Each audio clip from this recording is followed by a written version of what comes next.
अपने पसंदीदा शो के फुल एपिसोड देखने के लिए अभी डाउनलोड करें दंगल प्ले ऐप। क्या हो गया सुमन तुम्हें? हाँ, तुम एकदम अजीब सा बिहेव कर रही हो। हाँ, तुम मेरी सुमन लगी नहीं रही हो। अरे मैं मानता हूं कि इतने दिनों के बाद अचानक से मैं तुम्हारे सामने आ गया। क्यों तुम ऐसे बिहेव कर रही हो? तुम मेरी पुरानी सुमन की तरह बिहेव बिल्कुल नहीं कर रही हो। क्यों मुझे ऐसा लग रहा है कि तुम मेरी वो सुमन नहीं हो जो मेरे साथ रहती थी, मेरी हर एक खुशियों में खुश रहती थी। क्या हो गया सुमन? क्या हो गया? नंदन, क्या करूं मैं?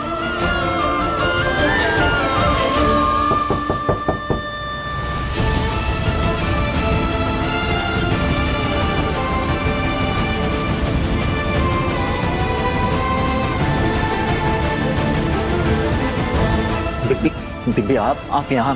सुमन, तुम्हें वहां नीचे बुला रही है, नीचे जाओ।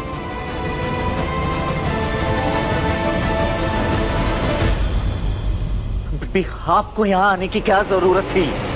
घर में केतारी है, नंदिनी है, इन सबको भेज सकते थे ना यहाँ पे सुमन को बुलाने के लिए। आपके छोटे भाई का कमरा है, मैं शादीशुदा हूँ, अपनी पत्नी से बात कर रहा हूँ। आपको इतनी समझ है या नहीं है?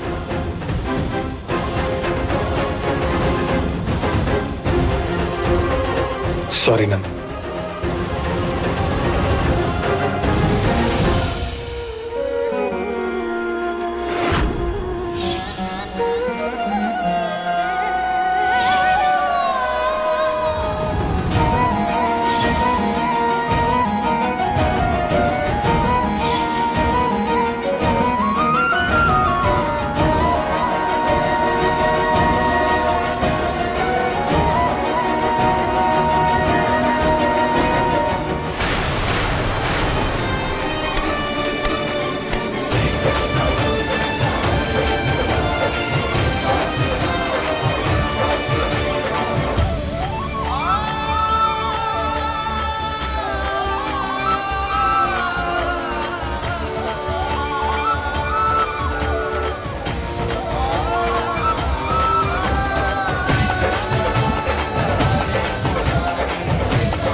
खुद को संभालो सुमन, तुम तो सारी सिचुएशन जानती हो।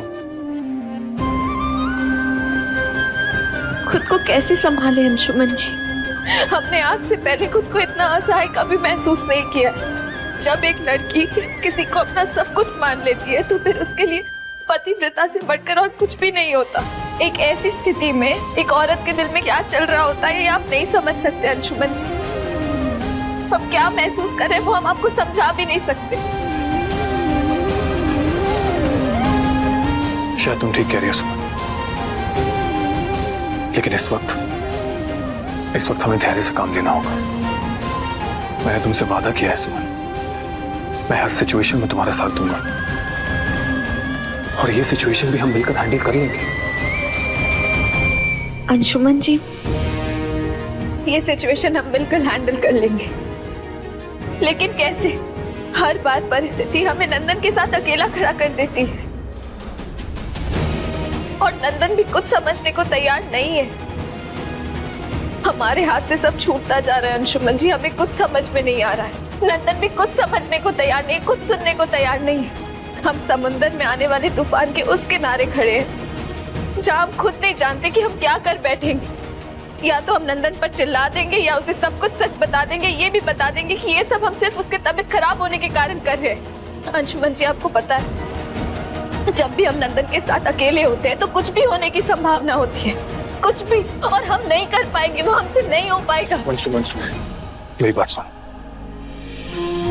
देखो, मैं जानता हूं तुम समय के चक्रव्यूह में अभिमन्यु की तरह फंसी हुई हो, लेकिन समय के इस चक्र से निपटना भी तो हम दोनों को मिलकर ही है ना।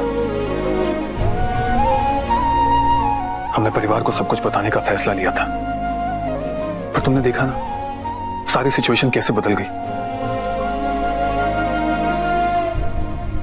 हमें कुछ समझ नहीं आ रहा है, इसलिए आज और अभी हमने भी एक फैसला लिया है कि हम वापस सुल्तानगंज चले जाएंगे, नाना जी के पास। अंशुमन जी, हम यहाँ नंदन की मदद नहीं कर रहे, उल्टा उसके लिए और प्रॉब्लम्स बढ़ा दे रहे हैं, इसलिए हमारा यहाँ से चले जाना ही बेहतर होगा। सुमन, तुम जो भी फैसला लोगी मैं हमेशा तुम्हारा साथ दूंगा, पर तुम खुद सोचो, इस तरह सिचुएशन से भागने से क्या प्रॉब्लम सॉल्व हो जाएगी? नहीं ना। हम दोनों को मिलकर इस प्रॉब्लम से निपटना होगा सुमन। अंशुमन जी, हम प्रॉब्लम से भाग नहीं रहे। अगर हम भाग रहे होते तो कैसे पतिव्रता धर्म का पालन कर लेते। हम आपको, अपने आप को, इस परिवार को एक बहुत बड़े धर्म संकट से बचाने की कोशिश कर रहे हैं, बस क्योंकि जैसे हालात चल रहे हैं, आने वाले वक्त में कुछ बड़ा हो गया तो हम खुद को कभी माफ नहीं कर पाएंगे। अंशुमन जी, क्या हमें नहीं दिखता, हमें नजर नहीं आता कि परिवार इस सिचुएशन को कैसे हैंडल कर रहा है? सुमन, मैंने तुमसे कहा ना, तुम जो भी फैसला लोगी मैं तुम्हारा साथ दूंगा।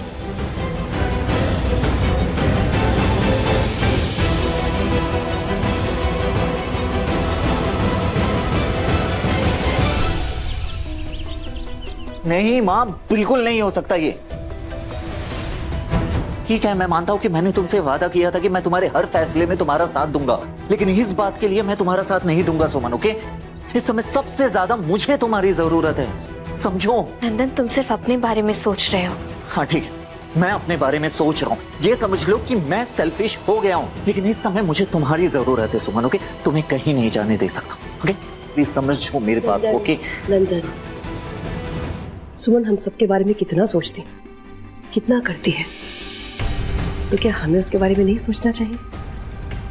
बेटा, महन जी की तबीयत खराब है, सुमन का जाना जरूरी है। महन जी की तबीयत खराब है तो घर में नंदनी है, वो जा सकती है, और वो मामी भी तो इतने दिनों से यहाँ पे है, वो भी तो जा सकती है, सुमन ही क्यों जाएगी? नंदन, नाना जी ने हमें बुलाया, उन्हें हमारी याद आ रही है। अच्छा, नाना जी को तुम्हारी याद आ रही है, और मेरा क्या सुमन? मुझे तुम्हारी याद नहीं आएगी, मैं मिस नहीं करूंगा तुम्हें यहाँ पे, उसका क्या? नंदन बेटा, क्यों जिद कर रहे हो? क्यों अपने आप को तनाव मिला के अपनी तबीयत खराब करना चाहते हो? बेटा, कुछ ही दिनों की बात है, हम सब है ना यहाँ पे। जैसे महन जी की तबीयत ठीक होगी, सुमन वापस लौट आएगी। लेकिन सुमन अकेले क्यों? हमारी इतनी बात भी नहीं मानोगे?